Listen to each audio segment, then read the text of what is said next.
Can we give him Who said that?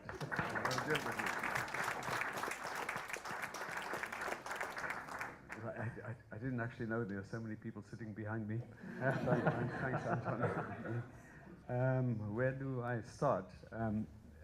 Okay. On the system we have in Parliament, that was part of the negotiated settlement, and Praveen was very much part of that in the early days. So we have what we call a proportional representation system. So it's parties that are in Parliament that are represented, numbers according to the numbers of votes that you achieved or that you obtained.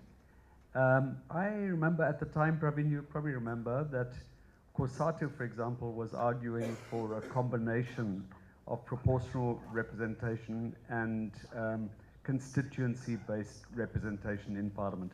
But that's a debate that has to happen, but that's the system we currently have.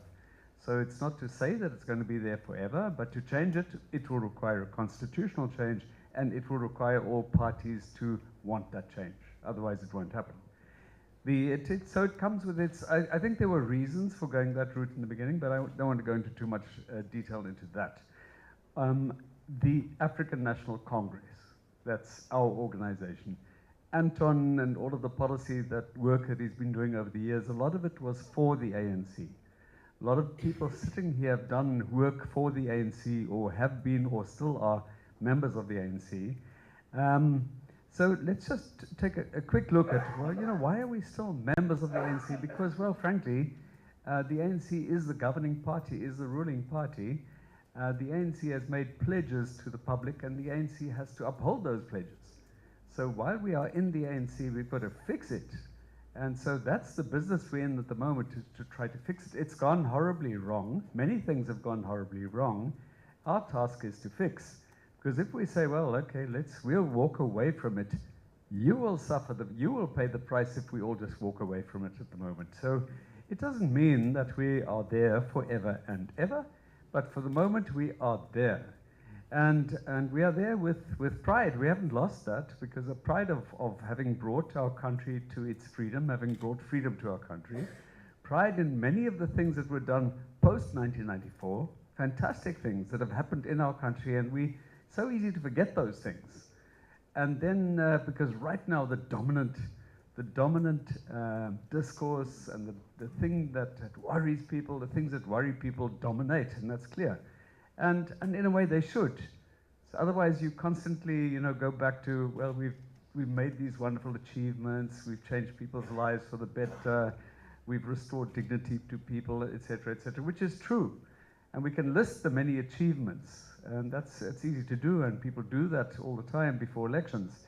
But right now, we are in trouble. So I think, Praveen, when you spoke about the kind of growth that we need to halt some of the serious troubles that we're in. Stats SA, you know, says that 55% of our population at the moment is living in poverty. Something like 14 million people are living in extreme poverty. Praveen spoke about the levels of inequality and the unemployment. So we've got to turn that around. And to turn that around, and I'm going to get to the, what is it, ghastly something? To turn that around, a few critical things need to be done. And it's not going to be that easy, but you know, we can't just wish it happens. We can't just say, oh, we'll deal with you in 2019. What kind of country will we have in 2019 unless we deal with the problems now? The problems have to be dealt with in the ANC, for us anyway. It doesn't mean that those that are outside of the ANC shouldn't raise their voices. They should, as was said here. They should be vigilant, they should be active, they should hold us to account. All of that is true. But for the moment, I'm going to say, I don't think Praveen is as bold as I am on this front, that the person whose fingerprint is on many of these things, it's not one, by the way, so there's a state capture, and many ministers are captured, many people in the NEC are in some way or other captured. So we go to the National Executive Committee of the ANC and we ask very politely that the president should step down, because we think it's the right thing to do within our organization and the best thing for our country. we don't succeed. We do it that was November last year, we do it a second time in May. So clearly the elected leadership of the ANC that we currently have has not been able to succeed in doing the things that you know, that I asked for, that Praveen asked for. We've not managed to do it within our elected leadership. But it doesn't mean that the entire elected leadership is happy. The very fact, not everybody would agree with me. So in 3 months' time, I'm firmly of the belief that the change that we are all, and you have to appreciate that. And you have to support us, I believe, in our internal battles, because you will pay the price if we don't succeed.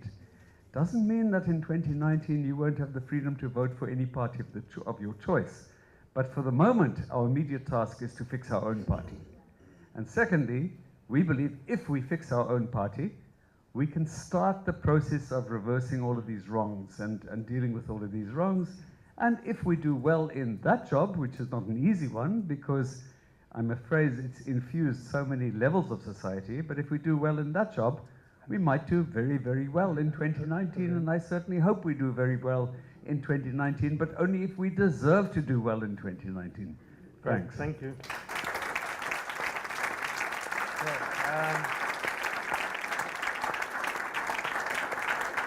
We are